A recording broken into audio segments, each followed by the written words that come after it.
Eu nunca achei que falaria sobre isso. Durante muito tempo, tentei esquecer, fingir que nada aconteceu, seguir em frente. Mas algumas coisas simplesmente não somem. Elas ficam como uma sombra no canto do quarto, como um sussurro no meio da noite. E essa história nunca foi resolvida. Em 2022, eu morava em uma república estudantil na Universidade de São Carlos. A casa era um sobrado grande e antigo, com 4 quartos no andar de cima e uma sala espaçosa no térreo. Não era perfeita. O encanamento fazia barulho, algumas luzes piscavam do nada e o piso rangia em certos lugares. Mas era nosso lar. Eu dividia a casa com mais 5 colegas: Rafael, Marcos, Vinícius, Beatriz e Fernanda. Todos universitários, cada um com sua rotina e personalidade. Rafael e Vinícius eram os mais bagunceiros, sempre organizando churrascos e trazendo amigos. Beatriz era a mais reservada, passava a maior parte do tempo estudando. Fernanda e eu éramos os mais tranquilos. Gostávamos de manter a casa em ordem, mas sem muita neurose. Aquela noite parecia comum. Jantamos juntos, conversamos um pouco sobre as provas e depois cada um foi para o seu quarto. Eu lembro exatamente da última coisa que eu vi antes de dormir. Vinícius falando sobre um cara estranho que ele viu parado perto da casa no dia anterior. Deve ser só algum morador novo, disse Rafael, dando de ombros. Sei lá, ele estava ali por um tempão só olhando, Vinícius insistiu. Na hora, ninguém deu muita bola. Só que agora, olhando para trás, talvez a gente devesse ter prestado atenção. Acordei de madrugada com um barulho estranho. Era um som baixo, abafado, vindo do corredor. Olhei para o celular, 3h08 da manhã. Pisquei algumas vezes, tentando entender se aquilo era real ou se ainda estava meio preso no sono. Segurei a respiração. O silêncio era pesado, carregado, como se algo estivesse fora do lugar. Então ouvi de novo. Passos, lentos, cuidadosos. Meu coração disparou. Pensei que fosse algum dos meus colegas indo ao banheiro, mas havia algo estranho. Os passos eram arrastados, como se a pessoa estivesse tentando não fazer barulho. O rangido das tábuas do corredor ecoava de maneira diferente. Eu conhecia aquele som. Sabia exatamente quais partes do piso faziam barulho. E aquilo não parecia alguém andando normalmente. Tentei ignorar, mas então ouvi outro ruído. A maçaneta do quarto de Rafael girou. Engoli seco. Meu corpo travou. Um segundo de silêncio. Depois, um som abafado. Algo caiu no chão. Meu instinto me dizia para levantar, abrir a porta e ver o que estava acontecendo, mas o medo me manteve ali, deitado, imóvel, e então silêncio absoluto. Acordei com a luz do sol entrando pela janela. Por um momento, achei que tinha sonhado tudo aquilo, mas então aquele sentimento estranho voltou. Um aperto no peito, um desconforto inexplicável. Saí do quarto devagar. O corredor estava quieto demais. Nenhum som de conversas, nenhum barulho de alguém tomando banho ou preparando café. E então, vi a porta do quarto de Rafael entreaberta. O cheiro veio primeiro, ferroso, quente. Meu estômago embrulhou. Empurrei a porta.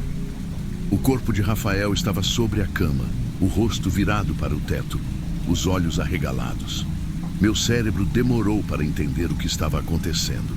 Meu corpo ficou paralisado. Então, um grito. Me virei e vi Fernanda parada na porta do quarto de Beatriz. Ela cobriu a boca com as mãos, os olhos arregalados, e eu soube imediatamente. Não era só o Rafael. A casa foi isolada. Policiais para todos os lados. Luzes vermelhas e azuis piscando na rua. Fernanda e eu fomos levados para a delegacia, ainda em choque. A polícia nos fez perguntas e minha mente girava tentando encontrar alguma explicação. Você ouviu algo durante a noite? Minha boca estava seca. Sim, ouvi passos no corredor e um barulho estranho, como se algo tivesse caído. O investigador anotou algo no caderno. A porta da casa estava trancada? Sim, sempre trancamos à noite. Ele trocou um olhar rápido com outro policial. Não encontramos sinais de arrombamento, frio na espinha. Então, como ele entrou? Olhei para Fernanda. O rosto dela estava pálido, os olhos vidrados.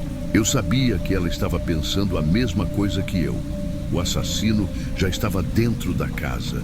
A notícia se espalhou. Os jornais estampavam manchetes como 4 universitários brutalmente assassinados em São Carlos. Mas o pior de tudo, não havia suspeitos. A polícia analisou as câmeras de segurança da rua. Às 3h17 da manhã, uma figura apareceu na filmagem, parada na calçada, olhando para a nossa casa. Uma sombra imóvel. Por longos minutos, a figura ficou ali, sem se mexer. Depois, desapareceu. Mas o mais assustador veio depois. O detetive nos chamou para mostrar uma descoberta. Conseguimos recuperar parte da gravação interna da sala, ele disse. Na tela, vimos a sala vazia. Então, um movimento. Uma figura saindo da cozinha. Ele já estava dentro da casa antes de tudo acontecer. O tempo passou. A casa ficou vazia, colocada à venda. Mas ninguém quis comprar. Fernanda e eu tentamos seguir em frente, mas algumas coisas não podem ser esquecidas. Às vezes, acordo de madrugada com aquela mesma sensação de que tem alguém parado no corredor. Ainda me pergunto como o assassino entrou. Se foi alguém que conhecíamos e, principalmente, se ele ainda está observando. Porque toda noite, antes de dormir, eu tranco a porta do meu quarto e espero, porque sinto que essa história ainda não acabou.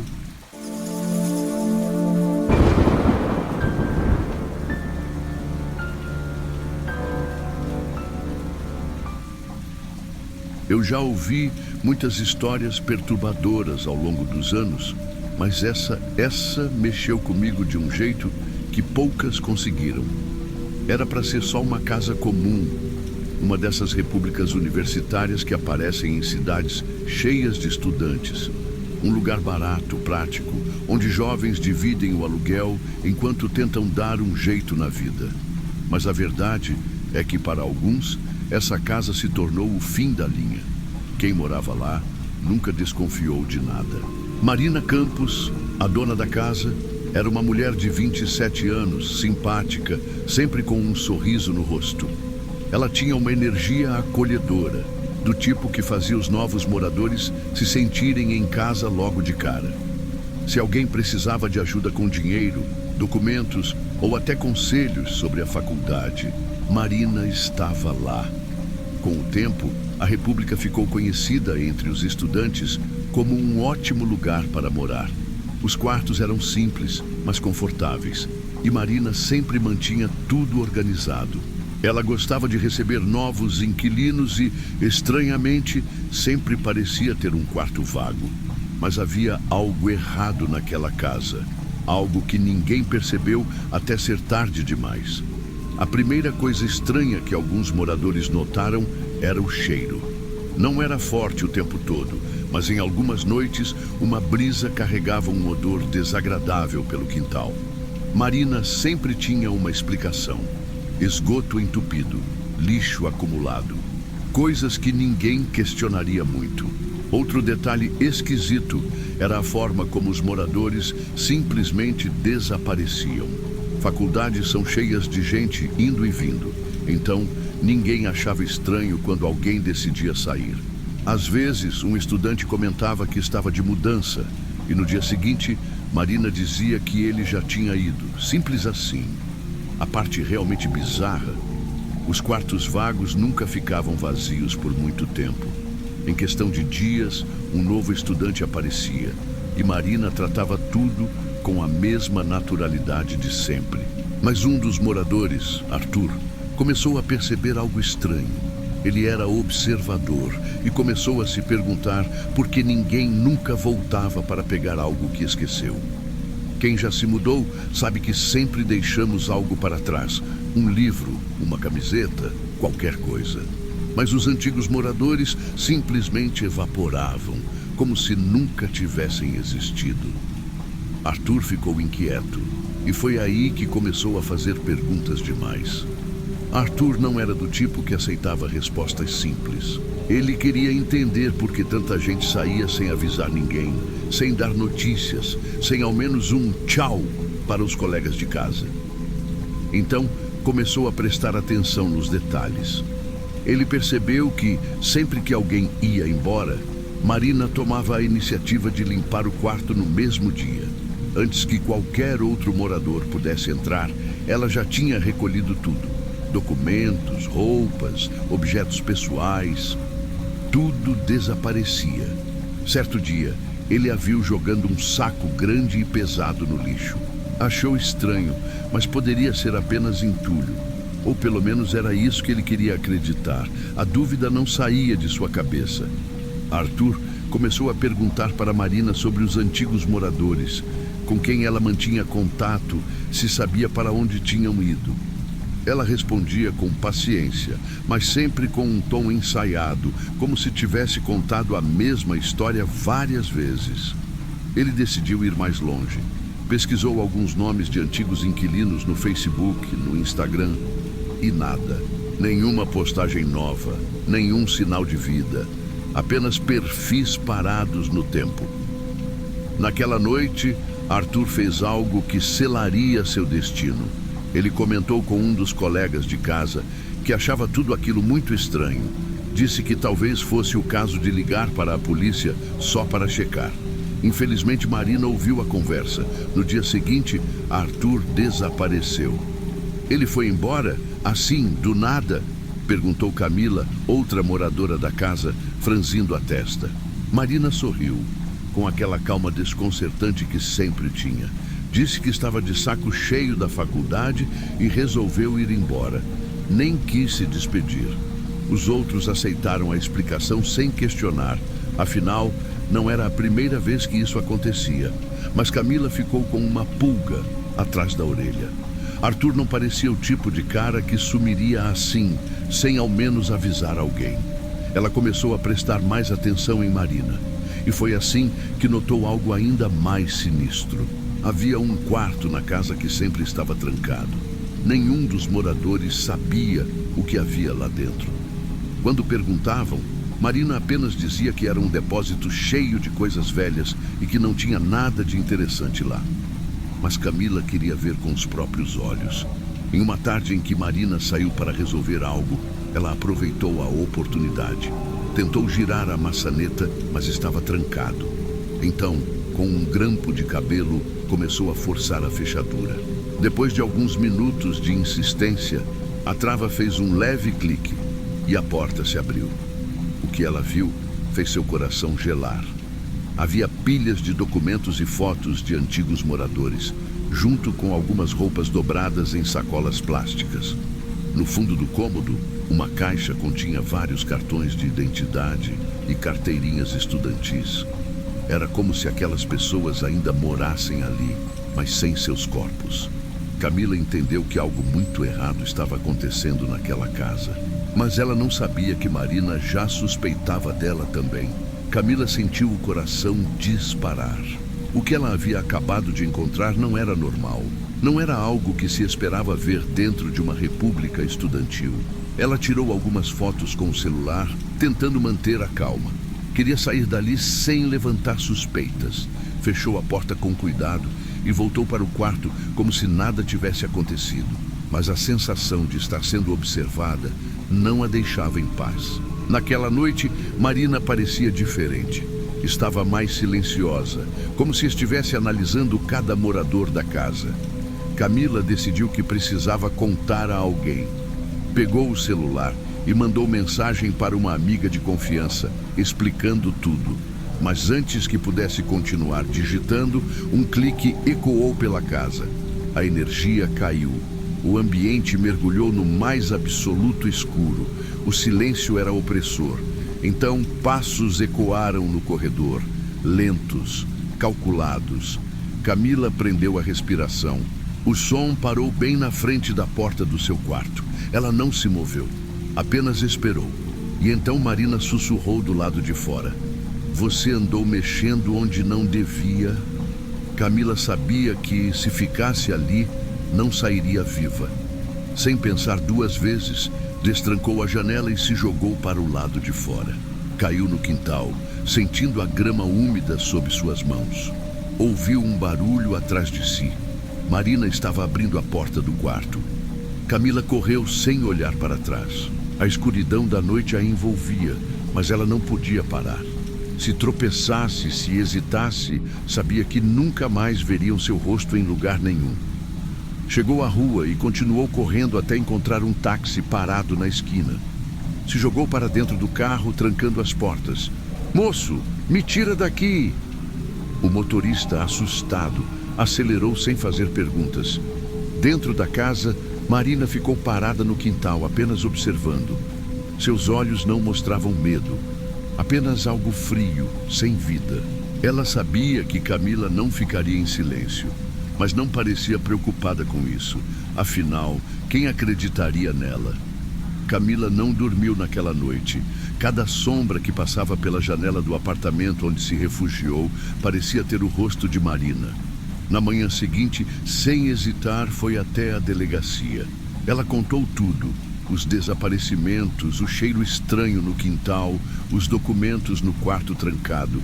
Os policiais não pareciam convencidos no começo. Pessoas desaparecem o tempo todo, especialmente estudantes que podem ter simplesmente largado a faculdade. Mas quando Camila mostrou as fotos que tirou dentro do quarto, tudo mudou. A polícia decidiu investigar. 2 viaturas foram enviadas até a República. Os moradores foram retirados enquanto os agentes revistavam a casa. Eles começaram pelo básico: quartos, banheiros, sala, nada suspeito. Mas então, um dos investigadores notou algo no quintal. A terra estava revolvida, como se alguém tivesse cavado recentemente. Eles começaram a escavar, e foi aí que a verdade finalmente veio à tona. Os corpos estavam ali, enterrados em sacos plásticos, decompostos ao longo dos meses. Pessoas que um dia foram estudantes cheios de sonhos. Agora eram apenas nomes esquecidos na lista de desaparecidos. A notícia se espalhou rapidamente. O caso da República da Morte tomou conta dos jornais. Marina foi presa no mesmo dia. Mas quando os policiais a algemaram, ela não gritou, não chorou. Ela apenas sorriu. Durante o julgamento, revelou-se que ela assumia o controle financeiro das vítimas, desviando seus auxílios e bolsas de estudo. Alguns acreditavam que Marina não matava apenas por dinheiro. O olhar frio que exibia no tribunal sugeria algo muito pior: um prazer doentio em controlar o destino das pessoas. Ela foi condenada à prisão. Camila, ainda assombrada pelo que viveu, tentou seguir em frente. Mas às vezes, no silêncio da noite, seu corpo ainda estremecia ao se lembrar daquele sussurro atrás da porta: "Você andou mexendo onde não devia." A verdade é que ninguém jamais sabe o que realmente se esconde por trás de um rosto amigável. Afinal, você realmente conhece a pessoa com quem divide a casa?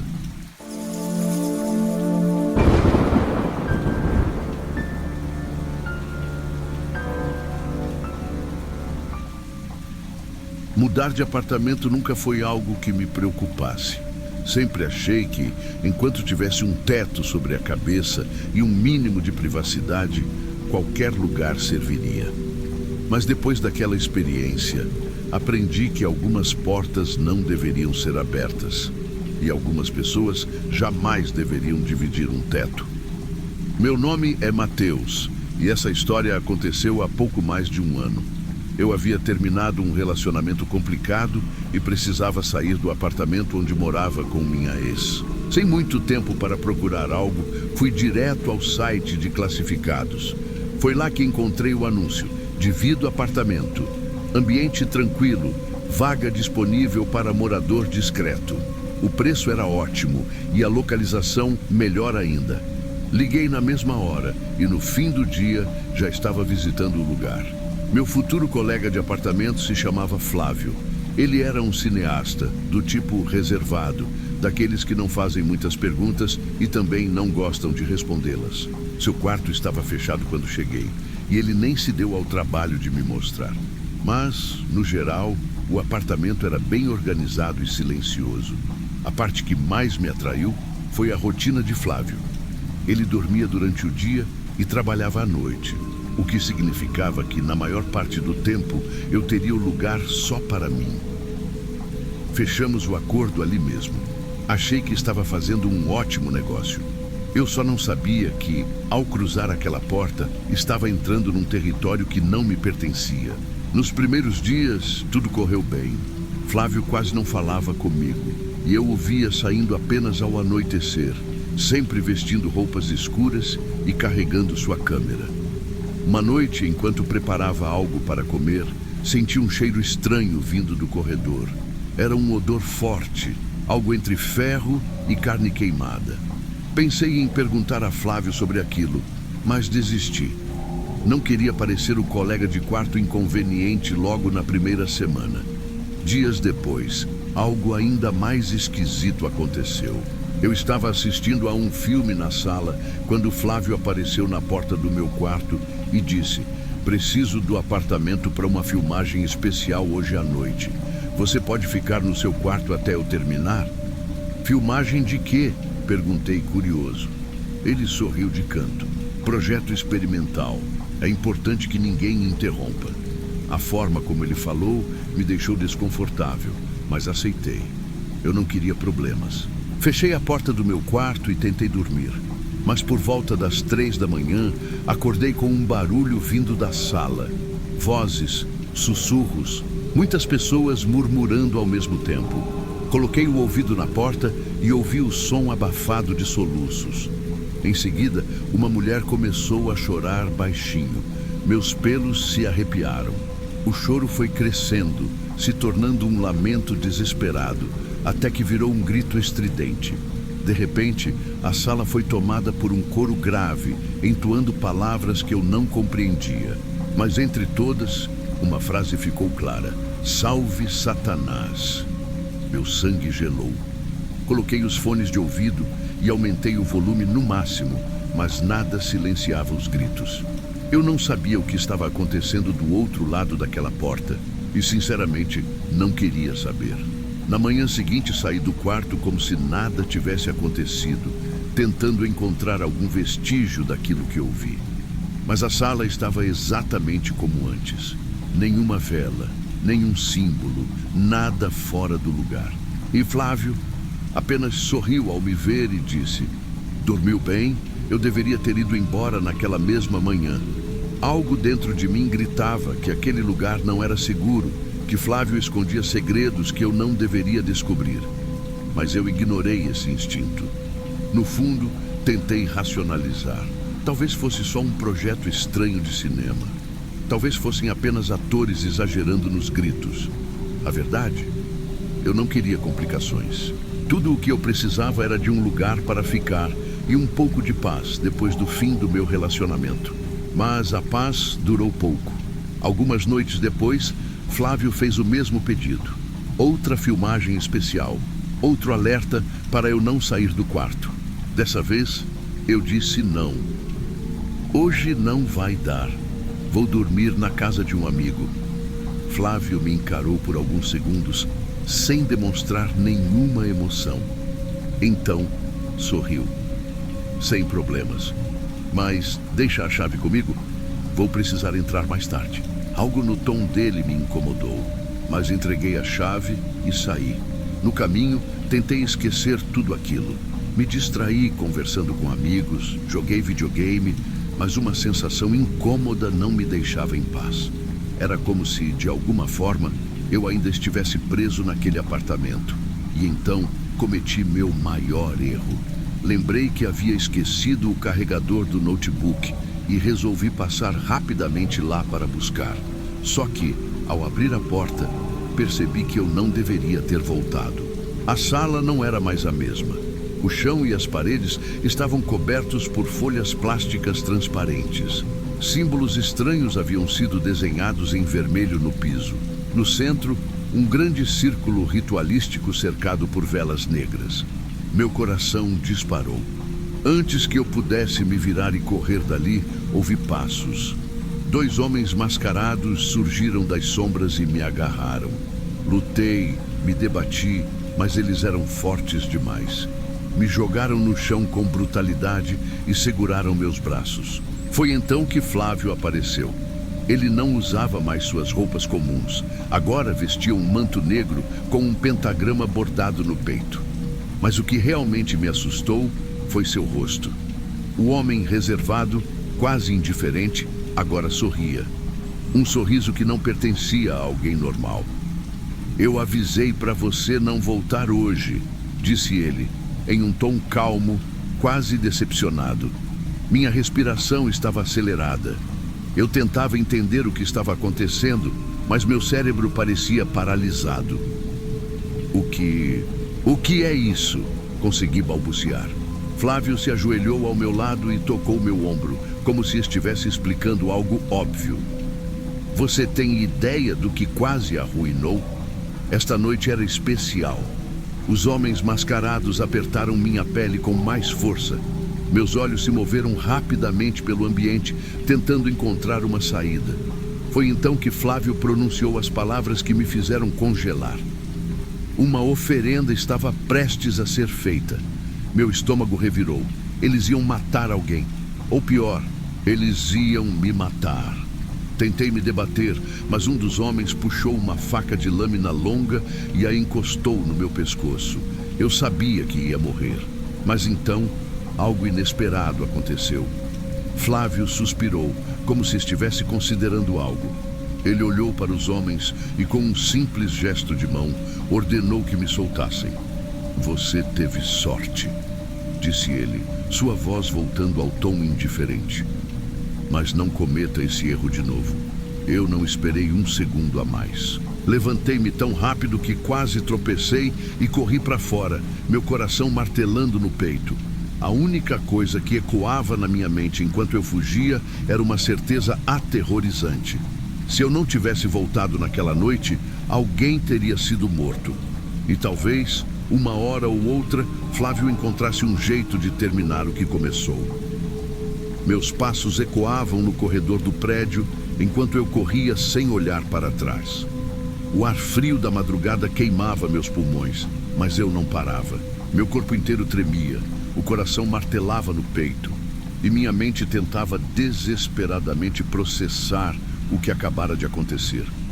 Eu podia ter morrido, eles iam me usar como oferenda. Flávio não era apenas um cineasta excêntrico, ele era algo muito pior. Quando finalmente cheguei à rua, puxei o celular do bolso e disquei o número da polícia. Minhas mãos estavam suadas e escorregavam no aparelho. "Emergência? Qual a ocorrência?" A voz do atendente soou fria e burocrática. "Meu colega de quarto, ele está fazendo um ritual, eu vi. Tem homens mascarados, sangue, símbolos estranhos. Acho que iam me matar." O atendente ficou em silêncio por um segundo. "Qual o endereço?" Passei as informações entre respirações pesadas. Disseram que enviariam uma viatura imediatamente. Eu não voltei ao prédio. Fiquei parado na esquina, tremendo, observando a rua deserta enquanto minha mente repassava cada detalhe. Será que eles ainda estavam lá dentro? Será que estavam preparando outra vítima? Minutos depois, a viatura chegou. 2 policiais saíram e perguntaram o que estava acontecendo.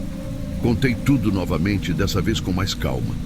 Eles me encararam com expressões céticas, mas subiram comigo até o apartamento.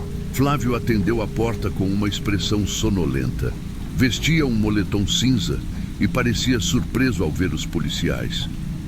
"Boa noite, senhores. Algum problema?" Minha boca se abriu, mas nada saiu. A sala estava exatamente como antes. Nada de plásticos no chão, nenhuma vela, nenhum símbolo ritualístico. Nada. "Seu colega aqui nos ligou dizendo que havia um..." O policial olhou para mim com desconfiança antes de continuar. "Um ritual acontecendo aqui." Flávio riu, balançando a cabeça. Ritual? Ele cruzou os braços. Eu sou cineasta. Às vezes gravo performances experimentais, sabe como é. Mas, sinceramente, acho que ele deve estar cansado, trabalhando demais. O policial olhou para mim de cima a baixo. Você estava sob efeito de alguma substância, senhor? Minha boca secou. Não, eu sei o que vi. Eles estavam aqui, 2 caras mascarados, tinha um círculo no chão, ele... Mas eu sabia que soava ridículo. Sem provas, eu era só um cara agitado contando uma história absurda no meio da madrugada. Os policiais fizeram algumas perguntas a Flávio, que respondeu calmamente. Em seguida, pediram para dar uma olhada no apartamento. Ele permitiu e os levaram até o quarto dele. Quando a porta se abriu, fiquei imóvel. O lugar era decepcionantemente comum.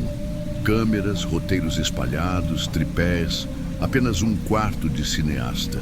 Nenhum traço do que eu tinha visto antes. A polícia me encarou. Senhor, não há nada de errado aqui. Você quer prestar queixa por algum outro motivo? Olhei para Flávio. Ele me observava com um sorriso discreto, quase imperceptível. Não, engoli em seco. Só me enganei. A viatura foi embora poucos minutos depois. E eu sabia que precisava sair dali imediatamente. Eu não dormi naquela noite. Fiquei acordado, sentado na cama, ouvindo cada som no apartamento. O vento batendo na janela, os passos de Flávio no corredor, o som da geladeira sendo aberta. Cada mínimo ruído fazia meu coração disparar. Meu corpo queria descansar, mas minha mente não deixava. A cena daquela noite se repetia nos meus pensamentos. Os homens mascarados, o círculo no chão, as palavras de Flávio. Uma oferenda estava prestes a ser feita. Antes do sol nascer, tomei uma decisão. Peguei minha mochila e enfiei tudo o que cabia dentro. Roupas, carregador, laptop. O que não coubesse, eu deixaria para trás. Às 7 da manhã, quando Flávio ainda estava dormindo, saí do apartamento sem olhar para trás. Não deixei bilhete. Não dei explicações. Simplesmente fui embora. Nos dias seguintes, tentei esquecer. Me forcei a pensar que talvez tivesse exagerado, mas algo ainda não fazia sentido. Então fiz algo que deveria ter feito antes de me mudar. Pesquisei sobre Flávio. Encontrei entrevistas antigas, blogs de cinema underground, fóruns obscuros onde ele era mencionado. Suas produções eram conhecidas por sua natureza extrema, mas ninguém sabia exatamente do que se tratavam. Havia boatos sobre atores que desapareceram, figurantes que nunca foram identificados. Mas o que realmente me fez gelar o sangue foi um comentário perdido em um fórum de 4 anos atrás. Cuidado com ele. Meu irmão trabalhou em um filme do Flávio e nunca mais voltou. O post tinha apenas essa frase: nenhuma resposta, nenhuma continuação. Tentei clicar no perfil do usuário, mas a conta estava inativa há anos. Fechei o notebook e olhei ao redor do meu novo apartamento. Luzes acesas, portas trancadas, nenhum som estranho. Eu estava seguro, mas no fundo sabia a verdade. Flávio ainda estava por aí. E em algum lugar ele estava preparando sua próxima filmagem. Ou melhor, sua próxima oferenda.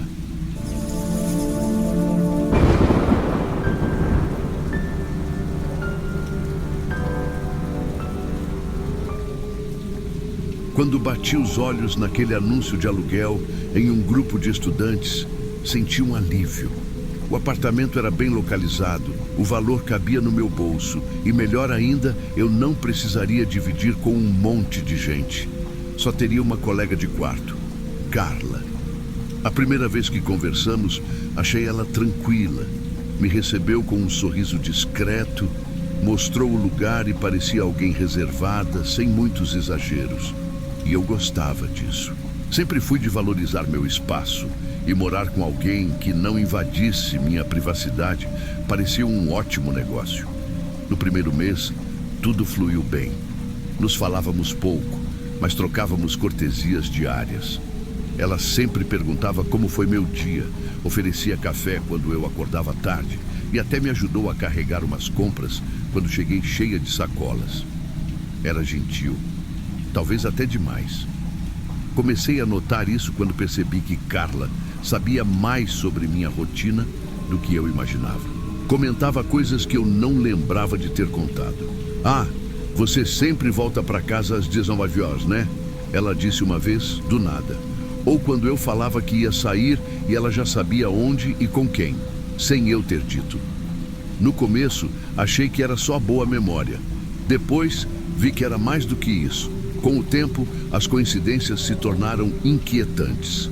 Eu recebia mensagens de amigos dizendo que eu estava distante, que parei de responder. Mas eu não tinha feito nada disso. Um dia, uma amiga perguntou por que eu a bloqueei. Levei um susto. Peguei o celular e, de fato, o número dela estava bloqueado.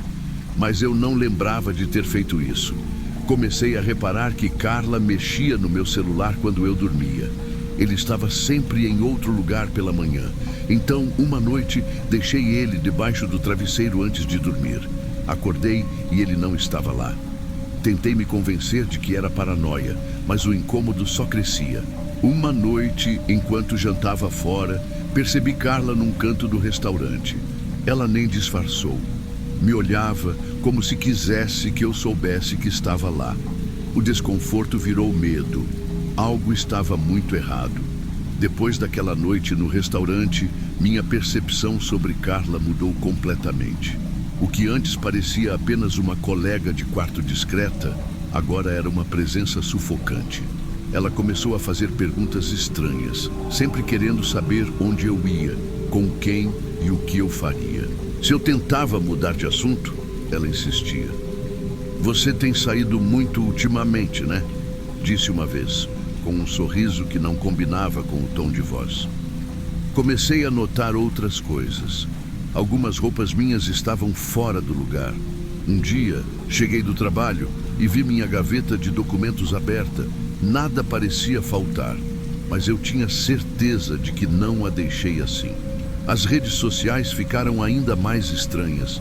Pessoas que eu conversava com frequência sumiram do meu histórico de mensagens. Percebi que Carla não queria apenas saber da minha vida, mas controlar quem fazia parte dela. O pior foi quando tentei confrontá-la. "Você mexeu no meu celular?" Ela me olhou por alguns segundos antes de responder. "Por que eu faria isso?" A resposta foi calma, mas o olhar não. Eu soube naquele momento que ela estava mentindo. A partir dali, comecei a planejar minha saída. Mas eu não sabia que Carla já estava um passo à frente. Depois de tudo que vi, decidi evitar Carla o máximo possível. Mas isso a irritou. O tom de voz dela mudou. As perguntas ficaram mais diretas. Era como se ela sentisse que estava perdendo o controle sobre mim. Uma noite, cheguei cansada e Carla já tinha deixado comida pronta na mesa. Disse que tinha feito a mais e achou que eu gostaria. Sentei para comer, mas o primeiro garfo teve um gosto estranho. Um amargo leve, quase imperceptível, mas suficiente para acender um alerta. "O que você colocou na comida?" Perguntei, tentando soar casual. "Só um tempero diferente", ela respondeu sorrindo. Meu estômago revirou. Deixei o prato pela metade e inventei uma desculpa para sair da mesa. Algumas horas depois, comecei a sentir tontura e um mal-estar súbito. Minha cabeça girava, meu coração disparou. Eu não queria acreditar, mas tudo indicava uma coisa. Carla tinha colocado algo na minha comida e eu precisava sair dali. Meu corpo tremia. Sentei na cama, tentando respirar fundo. O gosto amargo da comida ainda estava na minha boca e o mal-estar era real. Carla tentou me envenenar. Minha mente girava. Eu precisava de provas. Nos dias seguintes, fingi que tudo estava normal. Deixava Carla acreditar que eu confiava nela, mas prestava atenção em cada detalhe. Uma noite esperei até que ela fosse dormir e revirei seu quarto. Meu coração batia tão forte que parecia que ela ouviria. Abri a gaveta do criado mudo e encontrei um pequeno frasco com um líquido estranho. Ao lado, anotações sobre mim, horários de saída, nomes dos meus amigos, até registros de conversas que eu nem lembrava de ter tido. Meu corpo gelou. De repente, ouvi passos no corredor. Fechei tudo rapidamente e saí do quarto. Assim que me virei, dei de cara com Carla na porta, me olhando com aquele sorriso estranho. Procurando alguma coisa? A voz dela soou baixa, arrastada. Senti um frio percorrer minha espinha. Ela sabia, era agora ou nunca. Eu não podia ficar ali mais um segundo. Só estava pegando uma blusa que caiu. Menti, tentando parecer calma. Ela não disse nada. Apenas ficou ali, parada, me olhando. Voltei para o meu quarto, tranquei a porta e imediatamente enviei mensagens para uma amiga. Me busca. Agora. Enquanto arrumava uma mochila com o essencial, ouvi Carla andando pelo corredor. O som dos passos era lento, metódico. Minha respiração ficou presa na garganta.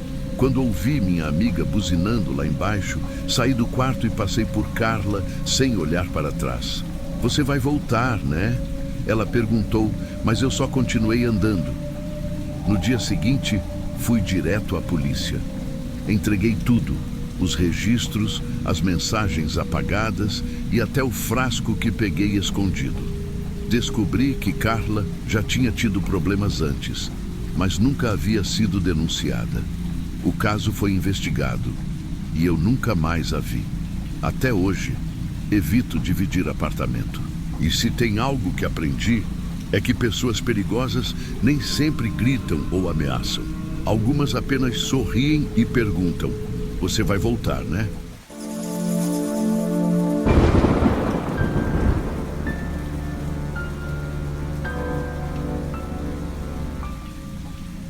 O relógio marcava 23h45 quando empurrei a porta do apartamento e entrei, carregando uma sacola com comida. O cheiro de macarrão requentado ainda pairava no ar. E a TV estava ligada em um volume baixo, mas não havia ninguém na sala. Desde que comecei a dividir o apartamento com André, essa cena se repetia quase todas as noites. Ele passava a maior parte do tempo trancado no quarto e raramente interagia comigo. A verdade é que eu não conhecia muito sobre ele. O anúncio que encontrei online dizia apenas que ele era um cara tranquilo, organizado e precisava urgentemente de um lugar para morar. Como eu precisava de ajuda com o aluguel, achei que seria um bom acordo. Mas aos poucos, comecei a notar algumas coisas estranhas. Naquela noite, enquanto eu comia, ouvi um murmúrio baixo vindo do corredor. Era um som abafado, como se alguém estivesse conversando atrás da porta do quarto. A princípio, achei que André estivesse no telefone, mas conforme me aproximei, percebi que não havia resposta do outro lado da conversa. Era apenas ele falando sozinho. Fiquei parado ali por alguns segundos ouvindo. A voz dele variava de tom, como se estivesse discutindo consigo mesmo. Palavras soltas escapavam pela porta, mas nenhuma fazia sentido. Algo sobre controle e não deixar acontecer de novo. Senti um arrepio subir pela espinha. O que ele queria dizer com aquilo? Na manhã seguinte, ao encontrá-lo na cozinha, tentei puxar assunto. Você chegou tarde ontem? Achei que tivesse companhia no quarto. Ele parou de mexer no café e me olhou fixamente, como se estivesse tentando entender do que eu estava falando. Eu dormi cedo. Foi o jeito frio e direto que ele disse isso que me deixou inquieto. Mas decidi deixar para lá. Talvez eu estivesse imaginando coisas. Os dias passaram e o comportamento de André se tornou ainda mais estranho. Agora, além de falar sozinho, ele parecia mudar de humor de uma hora para outra. Um dia, ele era educado, até simpático. No outro, evitava me olhar nos olhos e respondia com monossílabos. Certa noite, enquanto eu lavava a louça, ouvi um barulho forte vindo do quarto dele, como se algo tivesse caído no chão. Um baque seco, pesado. André, tá tudo bem? Perguntei, sem obter resposta. Aproximei-me da porta e bati de leve. mais silêncio. Mas quando comecei a me afastar, ouvi um ruído baixo, quase um sussurro. Você não pode deixar ele sair. Gelei. Meus dedos ainda estavam sobre a maçaneta quando André abriu a porta de repente. Ele me olhou com os olhos arregalados, como se tivesse sido pego no flagra, e antes que eu pudesse dizer qualquer coisa, soltou uma risada nervosa e murmurou: era só um sonho. Fechou a porta rapidamente e eu fiquei ali, sem saber o que pensar. Foi nessa noite que decidi investigar. André sempre deixava os frascos de remédio no banheiro. Na primeira vez que vi, não me importei. Mas agora, com tudo o que estava acontecendo, resolvi olhar com mais atenção. Peguei um dos frascos e li o rótulo: antipsicóticos. Mas o pior, o frasco estava praticamente cheio. André não estava tomando a medicação. E foi aí que percebi que algo muito mais sério estava acontecendo dentro daquele apartamento. Naquela noite, o sono não veio fácil. Eu me revirava na cama, a mente trabalhando freneticamente nos acontecimentos das últimas semanas. O frasco de remédio ainda estava na minha cômoda e o nome dos comprimidos ecoava na minha cabeça: antipsicóticos. A pergunta era inevitável. O que acontecia quando alguém que deveria tomá-los simplesmente parava? Já passava das 3 da manhã quando fui vencido pelo cansaço, mas o descanso durou pouco. Acordei com uma sensação estranha, como se estivesse sendo observado. Abri os olhos lentamente, ajustando a visão à escuridão do quarto. O quarto estava mergulhado em sombras. A luz do poste do lado de fora mal iluminava o ambiente. Foi quando notei: André estava ali, parado ao lado da minha cama. Seus olhos estavam fixos em mim, brilhando de forma anormal à pouca luz. A expressão era vazia, mas ao mesmo tempo carregada de algo perturbador. Senti meu corpo travar, meu coração disparou, mas minha respiração ficou presa na garganta. Eu não conseguia falar. Ele não se moveu, não piscou. Apenas ficou ali, olhando para mim no meio da noite, imóvel como uma estátua. Por dentro, eu gritava. Pensei em perguntar o que ele estava fazendo ali, mas algo me dizia que qualquer palavra poderia ser um gatilho. Então, me fingi de dormindo. Fiquei ali, imóvel, sentindo a presença dele por minutos eternos. Então, sem aviso, ele se virou e saiu do quarto. Esperei um tempo antes de respirar fundo e me levantar. Corri até a porta e a tranquei com a chave. Naquela noite, eu não voltei a dormir. Na manhã seguinte, saí do quarto como se nada tivesse acontecido. Eu queria respostas, mas precisava agir com cuidado. André estava na cozinha, mexendo distraidamente no café, como se nada tivesse ocorrido na noite anterior. Ele me olhou e sorriu de forma estranhamente amigável. Dormiu bem? Meu estômago revirou. Ele estava brincando comigo? Ou ele realmente não se lembrava? Engoli em seco e forcei um sorriso. Mais ou menos. Você ouviu algum barulho ontem à noite? Perguntei, tentando observar sua reação. Ele franziu a testa como se realmente estivesse pensando na resposta. Não, acho que não.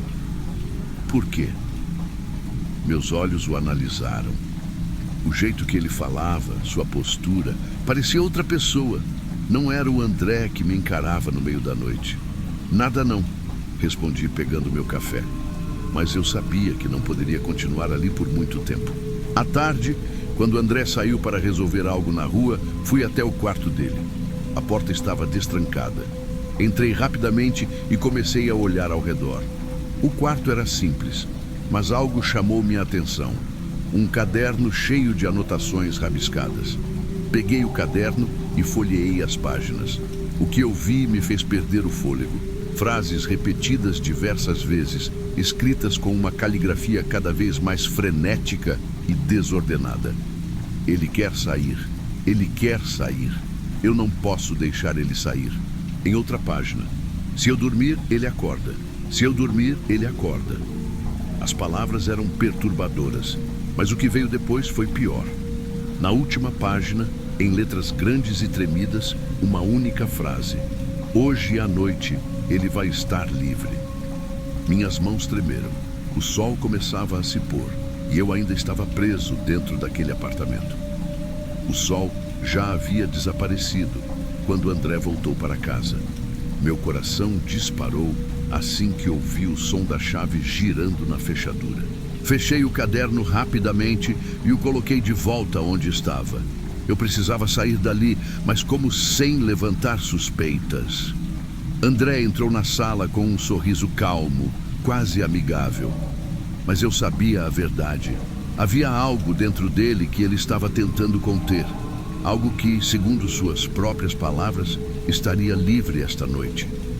Você está estranho hoje, ele comentou sentando-se no sofá. Só cansado, trabalho puxado, menti, forçando um sorriso. Ele me olhou por alguns segundos, como se estivesse analisando cada detalhe da minha expressão. Então, seu rosto mudou. O sorriso desapareceu. Seus olhos se tornaram vazios. Sabe, João, sua voz agora parecia mais grave, arrastada. Eu tenho tido uns sonhos estranhos ultimamente, engoli em seco. É mesmo? Ele inclinou a cabeça para o lado, sem piscar. Sim, sonhei que eu estava de pé ao lado da sua cama. Meu sangue gelou. Ele sabia. E no sonho, eu segurava alguma coisa, algo pesado, frio. Ele se levantou lentamente, como se estivesse testando minha reação. O instinto gritou dentro de mim: corra! Mas minhas pernas estavam travadas. Então, as luzes piscaram. Por um segundo, a sala mergulhou na escuridão. E quando as lâmpadas voltaram, André já não estava mais ali. Me virei em todas as direções, mas ele havia sumido. O apartamento estava mergulhado num silêncio absoluto. Eu precisava sair dali, agora. Caminhei lentamente até a porta de entrada e girei a maçaneta. Trancada. Droga. Tentei manter a calma. Mas uma sensação sufocante tomou conta de mim. Eu não estava sozinho naquele apartamento. Então, ouvi passos lentos vindo do corredor. André estava ali. Apenas uma parede nos separava. Minha mente gritava para abrir a porta, mas minha mão tremia. O som de unhas raspando na madeira da porta da sala. Eu não podia mais esperar. Peguei meu celular e, com dedos trêmulos, disquei um número. Alô? A voz do segurança do prédio atendeu. Minha respiração estava descompassada. Preciso de ajuda. Agora. Meu colega de quarto, ele... Um ruído estridente cortou a ligação. A linha caiu. Foi nesse instante que as luzes apagaram de vez. O apartamento mergulhou na escuridão total. Segundos depois, senti um sopro frio no meu ouvido. E uma voz baixa, quase um sussurro. Ele saiu. Meu corpo agiu antes da minha mente. Girei a chave, destranquei a porta e disparei pelo corredor. Não olhei para trás. Não parei até estar do lado de fora do prédio. Eu nunca mais voltei para aquele apartamento. Dizem que, dias depois, André foi encontrado vagando pela cidade, sem documentos, sem memória do que havia acontecido. Mas, até hoje, quando fecho os olhos à noite, ainda sinto aquele sopro frio no meu ouvido.